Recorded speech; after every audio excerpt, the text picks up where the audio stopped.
Te damos la bienvenida a un nuevo audio de la hora silenciosa de Palabra de Vida, donde líderes alrededor del mundo compartirán con nosotros. El día de hoy escuchamos a... Hola, ¿qué tal? Les habla Avisador Prado desde San José de Costa Rica, deseando que el Señor esté siendo muy evidente en la vida de todos ustedes. El día de hoy estaremos brevemente meditando en primera carta del apóstol Pedro, capítulo 1, versículos del 1 al 8. Dice así la lectura de la palabra de Dios. Pedro, apóstol de Jesucristo, a los expatriados de la dispersión en el Ponto, Galacia, Capadocia, Asia y Bitinia, elegidos según la presciencia de Dios Padre en santificación del Espíritu, para obedecer y ser rociados con la sangre de Jesucristo. Gracia y paz os sean multiplicadas.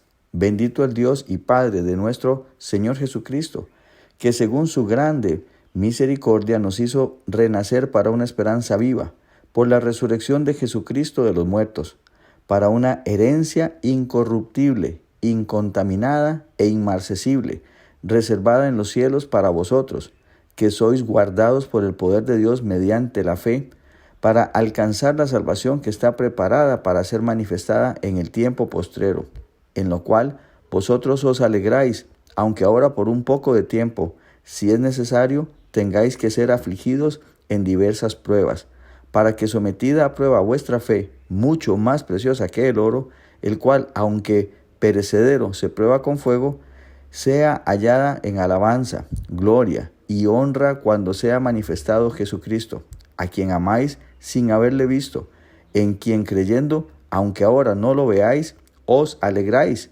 con gozo inefable y glorioso. Hasta aquí la lectura del día de hoy.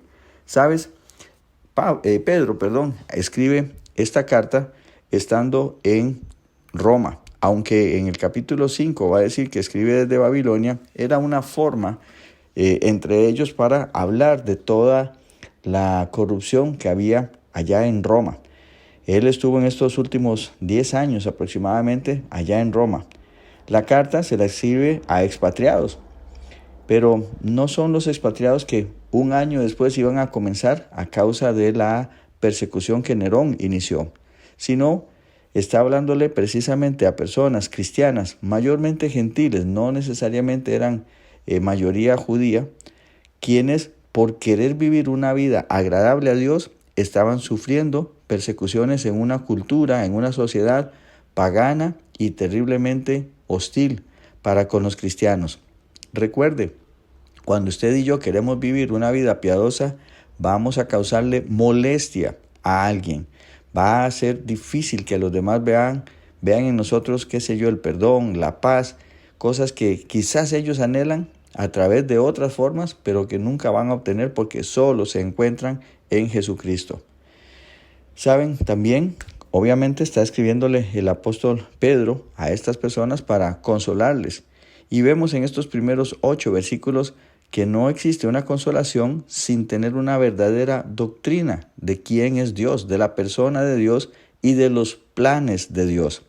Con esto lo que quiero afirmar es que esa psicología positiva, ese hecho de que todo va a salir bien, no se preocupe, de que haga otra cosa, de que ponga la mirada en otra parte, no van a funcionar, especialmente con un mundo, o mejor dicho, especialmente con personas que pertenecen a la iglesia, personas que han sido salvas por la sangre de Jesucristo. Lo que va a dar una buena consolación es poner la mirada en la persona de Dios y en el plan de Dios. Y aquí lo vemos, ellos estaban sufriendo, pero les hace ver que tenemos una herencia incorruptible, que Dios está en control, que Dios hizo una santificación de estas personas, una elección. Así que no es algo que sucede por accidente.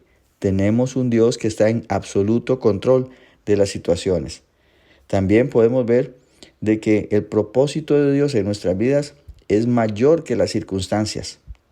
Y no siempre las circunstancias van a reflejar el propósito de Dios.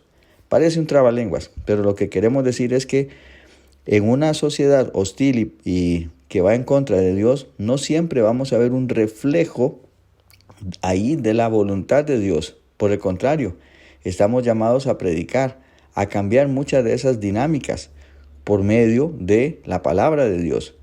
Pero sí hay que entender que aunque no veamos en la situación, sí hay un propósito que Dios está cumpliendo en nosotros. Y que en definitiva, como dice aquí Pedro, aunque ellos disfrutaban un poquito de la salvación de ahora, va a haber un gozo eterno cuando estemos en el cielo y este mundo ya no tenga influencia sobre nosotros. ¿Lo ve? El propósito de Dios en nuestras vidas es mayor que las circunstancias. Y ahí es donde el apóstol quisiera hacer que ellos cambien de pensamiento. Por eso empieza a darles algunas razones sobre situaciones que ellos pueden entender, como por ejemplo la purificación del oro. Eso es algo que era de conocimiento público, no era un secreto, y ellos podían entender que el fuego hace que el oro se purifique. Por lo tanto, las pruebas que estaban pasando son como ese fuego que estaba purificando algo mayor en ellos. Y aquí tenemos el siguiente punto. Las pruebas se permiten para purificación y que puedan exaltarse valores mayores. Por ejemplo, en este caso, la fe, que es de la que nos está hablando. Así que no es de extrañarse que Dios las permita. No porque Él necesite saber quiénes somos. Él ya lo sabe. No hay nada en nosotros de lo que Él no tenga conocimiento previo, incluso antes de la fundación del mundo. Pero permite esas pruebas para que nosotros sepamos quiénes somos y también podamos reconocer entonces la debilidad que tenemos y el poder de Él que se está manifestando.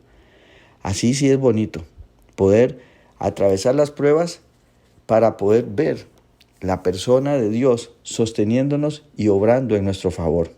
Hay mucho más que explicar de este pasaje, pero recuerden, busquen del Señor. Su Santo Espíritu le va a guiar a más conocimiento. Por el momento, llegamos hasta aquí. Que Dios les bendiga muy ricamente. Gracias por escucharnos. Recuerda que este audio no reemplaza tu tiempo a solas con Dios. Te animamos a que escribas tus aplicaciones personales. Hasta mañana.